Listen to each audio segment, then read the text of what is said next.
আসসালামু আলাইকুম ওয়া রাহমাতুল্লাহি ওয়া বারাকাতুহু।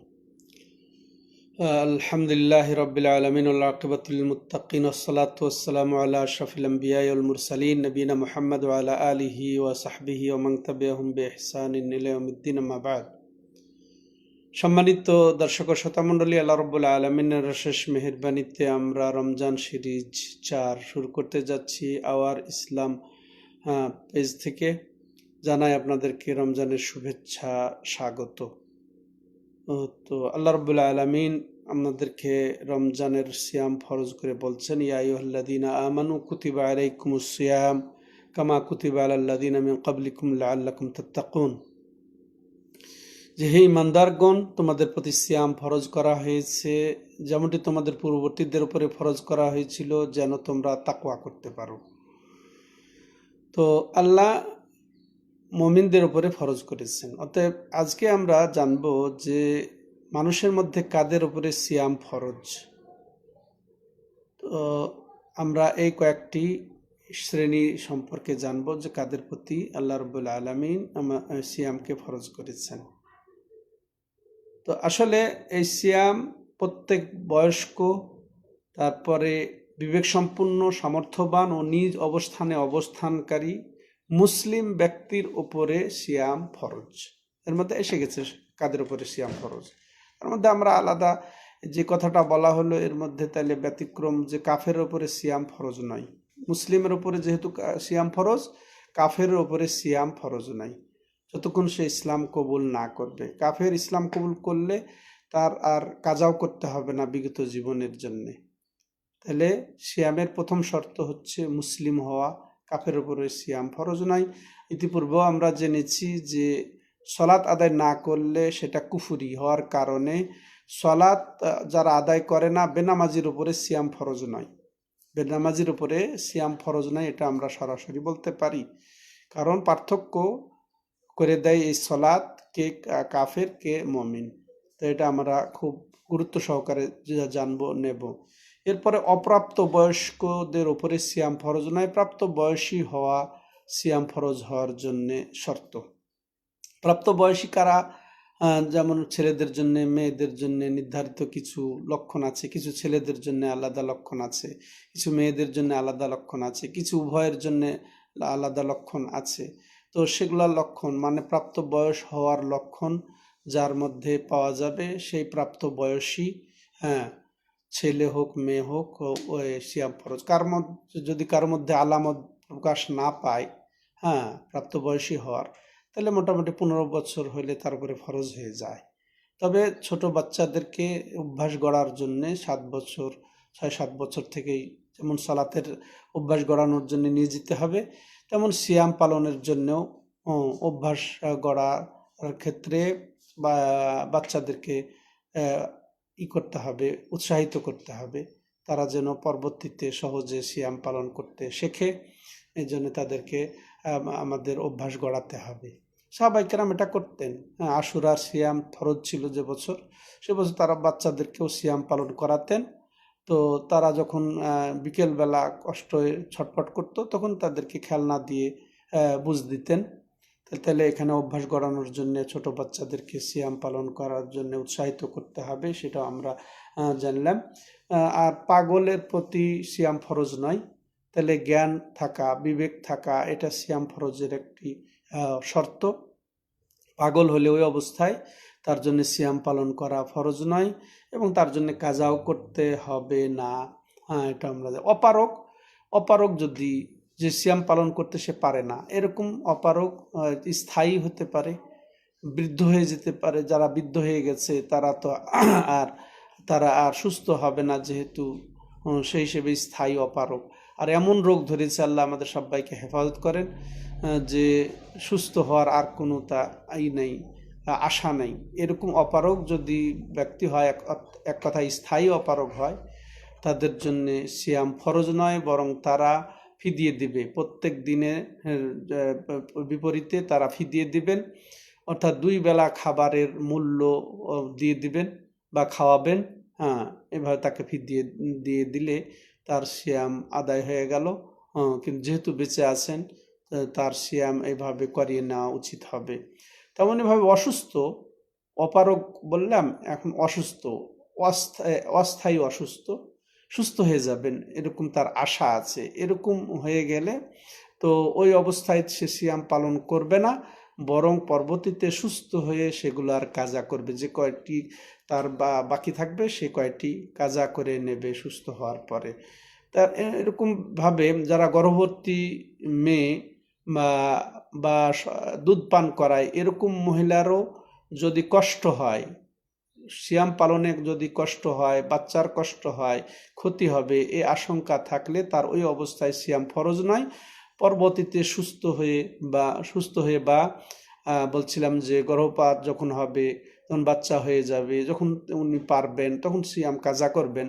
তার মানে বাচ্চা থাকলে দুধ পান করালে তার ক্ষতি যদি হয়, বাচ্চার যদি ক্ষতি হয়, তাহলে এর থেকে যখন সে মুক্ত হয়ে যাবে তখন সেগুলা কাজা করে নেবে, তার জন্য ওই অবস্থাতে ফরজ থাকে না। তেমনই হবে মহিলাদের মাসিক যেটা স্রাব আসে, স্রাব আসা মাত্রই তার রোজা অবস্থায় থাকলেও তার রোজা ভেঙে যাবে। ওই অবস্থায় তার রোজা ফরজ নয়, বরং হারাম। ওই অবস্থায় রোজা কন্টিনিউ করলে বা এই অবস্থায় যে রমজান মাস পেয়েছি, আমি পারবো, রেখে নিই, এটা কিন্তু তার জন্য জায়েজ হবে না, হারাম হবে। মাসিক স্রাব অবস্থায় বা সন্তান প্রসব হলে যে স্রাব আসে, এরপরে ওটা হারাম থাকে, ওই অবস্থায় সিয়াম তার জন্যে জায়েজ নেই। যতটা তার কাজা হলো সেগুলো সে আদায় করবে।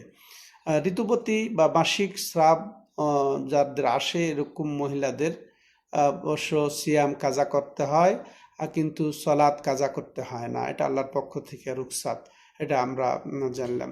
এরপরে নিরুপায়, যাদের উপায় নাই, নিরুপায় হয়ে যদি কেউ সিয়াম ছেড়ে দিতে হয় তাকে, ওই অবস্থায় তাহলে তার জন্য ফরজ থাকে না।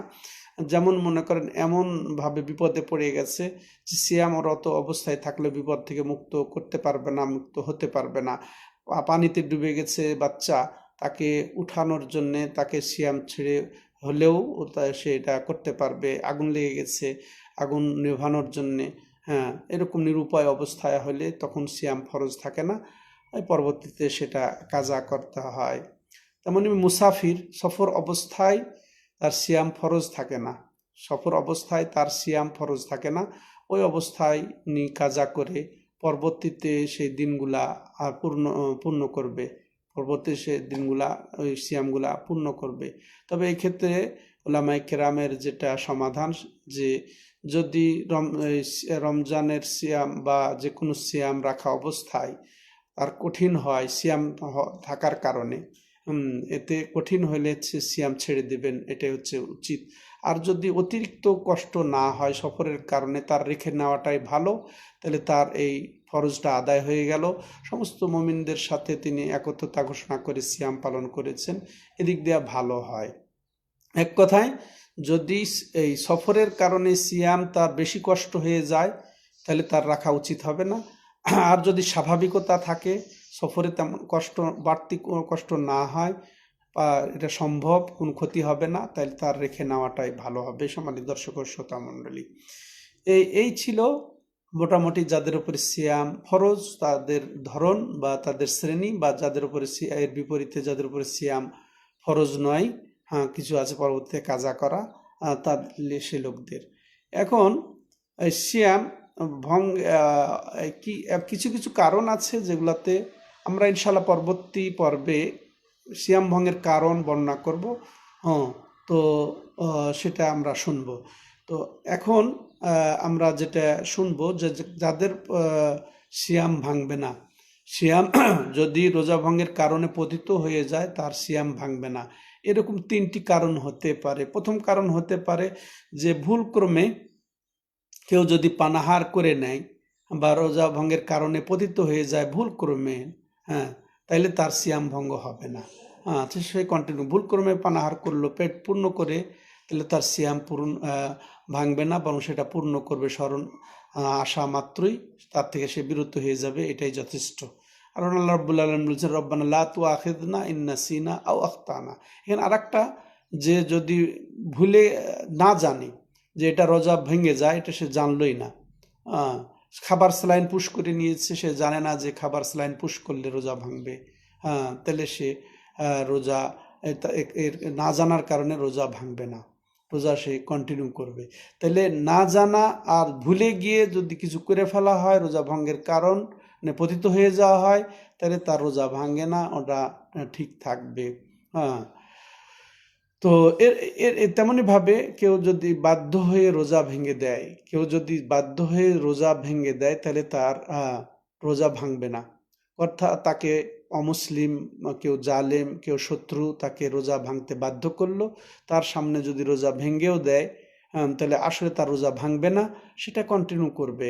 আল্লাহ রাব্বুল আলামিন হচ্ছে ইল্লা মান উকরিহা ওয়া কালবুহু মুতমাইন্নুম বিল ঈমান, যাকে বাধ্য করা হবে অথচ তার অন্তরটা দৃঢ় আছে ইমানের উপরে, সিয়ামের উপরে, তাকে যদি বাধ্যও করা হয়, তাহলে এমতো অবস্থায় তার সিয়াম ভাঙবে না, সে যেহেতু এটা নিরুপায় বা সে বাধ্য করা হয়েছে, তাহলে এগুলাতে সিয়াম ভাঙবে না। এগুলো আমরা জানলাম।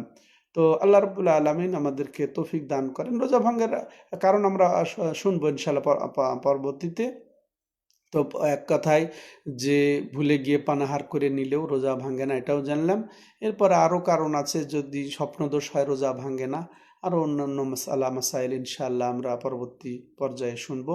তো আল্লাহ রাব্বুল আলামিন আমাদেরকে তৌফিক দান করেন সিয়াম সম্পর্কে যথাযথভাবে ইলম অর্জন করে সিয়ামের যথাযথ হক আদায় করা, যাতে সেভাবে আমরা আদায় করি। এর মাধ্যমে আল্লাহ রাব্বুল আলামিন আমাদের যেন তাকওয়া অর্জনের তৌফিক দান করেন। আল্লাহ আমাদেরকে ক্ষমা করে দেন, আল্লাহ আমাদেরকে সুস্বাস্থ্য দান করেন, সকল মুমিন মুসলমানদেরকে হেফাজত করেন। হাদা হুয়া সাল্লাল্লাহু আলা নবিনা মুহাম্মদ ওয়া আলা আলিহি ওয়া সাহবিহি আজমাইন। সুবহানাকাল্লাহুম্মা ওয়া বিহামদিকা আশহাদু আল্লা ইলাহা ইল্লা আনতা আস্তাগফিরুকা ওয়া আতুবু ইলাইক।